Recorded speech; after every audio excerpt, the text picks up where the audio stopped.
नमस्कार। आप देख रहे हैं मगध की खबर। मैं Santosh Kumar Rajna, crime specialist, Bihar state head. बताते चले कि दिनांक 4 जुलाई 2025 रात्रि करीबन 11:30 बजे पटना के प्रमुख व्यवसायी श्री गोपाल खेमका की गोली मारकर हत्या कर दी गई थी। हत्या करने के बाद अपराधी खुली हवाओं में सांस ले रहा था, लेकिन उसे यह मालूम नहीं कि राजधानी पटना के एसएसपी कोई और नहीं, कार्तिकेय शर्मा हैं, जो मुर्दों से भी सच उगलवा लेते हैं। यह तो जीता जागता क्रिमिनल है और खुली हवाओं में सांस ले रहा है। आज माननीय डीजीपी विनय कुमार के द्वारा बिहार पुलिस मुख्यालय में प्रेस कॉन्फ्रेंस किया गया और प्रेस कॉन्फ्रेंस कर श्री गोपाल खेमका की हत्या के मामले में पूरी तरह से खुलासा कर दिया गया है, जिसका तार जो है बेऊर जेल से भी जुड़ा हुआ था। और 2 दिन पूर्व में एसएसपी कार्तिकेय शर्मा के द्वारा बेऊर जेल में छापेमारी करते हुए 2 मोबाइल भी बरामद किया गया था। मुख्यालय में प्रेस कॉन्फ्रेंस के दौरान डीजीपी खुद पटना एसएसपी कार्तिकेय शर्मा की तारीफ करते हुए कहे कि अगर राजधानी पटना में अपराध की ग्राफ अगर रुक रहा है, थम रहा है या अपराधी सलाखों के पीछे जा रहा है, तो इसका पूरा श्रेय जो है पटना एसएसपी कार्तिकेय शर्मा का है। वहीं उन्होंने गोपाल खेमका की हत्या में प्रयुक्त मोटरसाइकिल को बरामद किया और मोटरसाइकिल मालिक के बारे में आसपास के लोगों से पूछताछ की गई, जिसमें मोटरसाइकिल उमेश यादव का निकला, जो सामने वाले मकान में रहता था। उक्त मकान में पहुंचकर तलाशी लिया गया। घटना के समय शर्ट, जूता, हेलमेट, मास्क आदि बरामद किया गया था।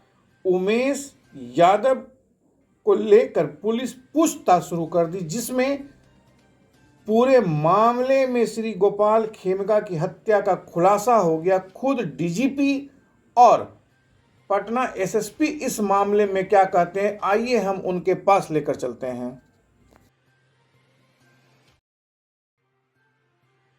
आप सबों का स्वागत है आज के इस प्रेस कॉन्फ्रेंस में।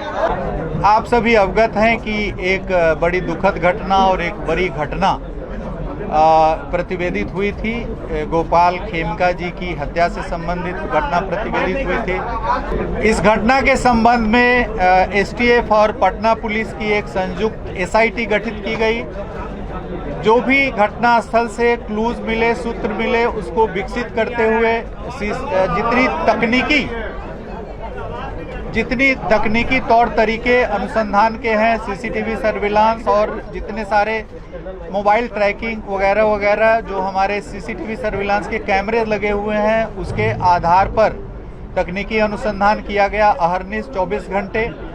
और तो पूर्ण रूप से वैज्ञानिक और तकनीकी अनुसंधान के आधार पर जो घटना स्थल से सूत्र प्राप्त हुए थे, जो वहां पर लगे कैमरे से जो सूत्र प्राप्त हुए थे, जो मोटरसाइकिल के संबंध में जो सूचनाएं दिखी थी, जो शूटर था उसका जो हुलिया मिला था, जो कपड़े पहने थे, इन सभी के आधार पे पूरे शहर के जो सीसीटीवी कैमरे थे उसे एक के बाद एक सबको लेकर के और उसको तकनीकी साक्ष्य संग्रहित किया गया। जहां तक ट्रेस मिला उस मोटरसाइकिल का, वहां तक तकनीकी जो एसआईटी की टीम है वो गई। उसके बाद मोटरसाइकिल की पहचान की गई। मोटरसाइकिल के पहचान के बाद उसके धारक, फिर उस व्यक्ति की पहचान की गई, उसकी गिरफ्तारी की गई। उससे पूछताछ के बाद अन्य आयामों को इसमें उद्घाटित किया गया है। इस संबंध में जो घटनाएं हुई है, ये पूरे इस गोपाल खेमका जी की हत्या के परिप्रेक्ष्य में, इसके संबंध में पटना सीनियर एसपी आपको विस्तार से अभी बताएंगे कि किस प्रकार से इन्होंने किया है। और इसके बाद यदि कोई सवालात होंगे तो यहाँ पर एडीजी ऑपरेशन कुंदन कृष्णन जी range IG Patna Jitendra Adana जी और पूरी पटना की टीम और एसटीएफ की टीम है। जो भी आपके प्रश्न होंगे उसका हम लोग उत्तर देने का प्रयास करेंगे। तो इस संबंध में जो बारीकी से अनुसंधान की जो बारीकी जो प्रक्रिया है उसके संबंध में पटना सीनियर एसपी आपको ब्रीफ करेंगे। जब अनुसंधान शुरू किया गया तो जहां पे घटना हुई थी उसके बाद सीसीटीवी का अवलोकन किया गया और वैज्ञानिक अनुसंधान प्रारंभ करते हुए जहां पे रिट्रीट हुआ था उस डायरेक्शन में आगे बढ़ा गया। इसी क्रम में बढ़ते बढ़ते हम लोग जहाँ पे जो अभियुक्त था वो जो भागा था उस घर तक पहुँचे। वहाँ पे जब छानबीन की गई तो एक मोटरसाइकिल हम लोगों को मिली। मोटरसाइकिल के नंबर से टैंपरिंग करने की कोशिश की गई थी। जब उस मोटरसाइकिल के पास वाले घर की सर्च की गई तो उस घर से जो अभियुक्त जो कपड़ा पहने हुए थे वो बरामद हुआ, जो जूता बरामद हुआ, मास्क बरामद हुआ। उस घर में जो व्यक्ति थे उनको लाया गया पूछताछ करने के लिए। उनका नाम उमेश यादव। जब उनसे गहन पूछताछ की गई, इसके बारे में गहराई से पूछताछ की गई तो उनके द्वारा इस घटना की संलिप्तता स्वीकार की गई। साथ ही में उनके द्वारा बताया गया कि इस घटना में जो उनके द्वारा इस्तेमाल किया गया हथियार था वो घर में छिपा के रखे हैं। ये जब उनको बताया गया उसमें उनके घर के ऊपर वाले फ्लोर पे जो उनके भाई का फ्लोर है, घर है, उसमें एक बंद कमरे में रखे हुए थे।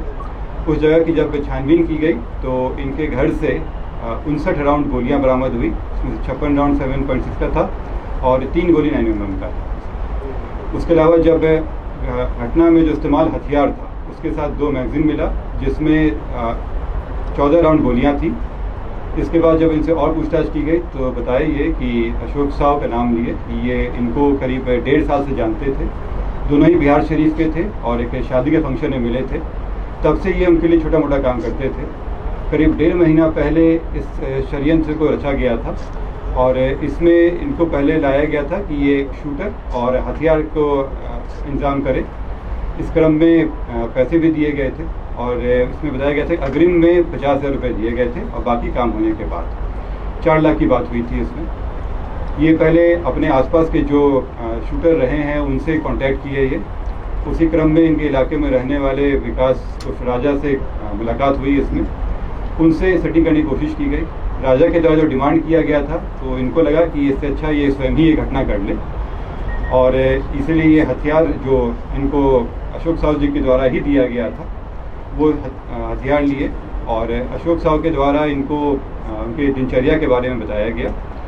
ये एक रेगुलर था कि वो 8 बजे के आसपास बांकीपुर क्लब जाते थे और वहाँ से करीब 11:30 बजे के आसपास वो स्वयं अपनी गाड़ी को ड्राइव करते हुए आते थे। क्लब से नॉर्मली उनके एक दोस्त भी आते थे जिनको एक बाकरगंज मोड़ पे ये उतार देते थे। इसी की रेकी करते हुए वो उस दिन घटना के दिन भी वो बाकरगंज मोड़ पे पहुंचा।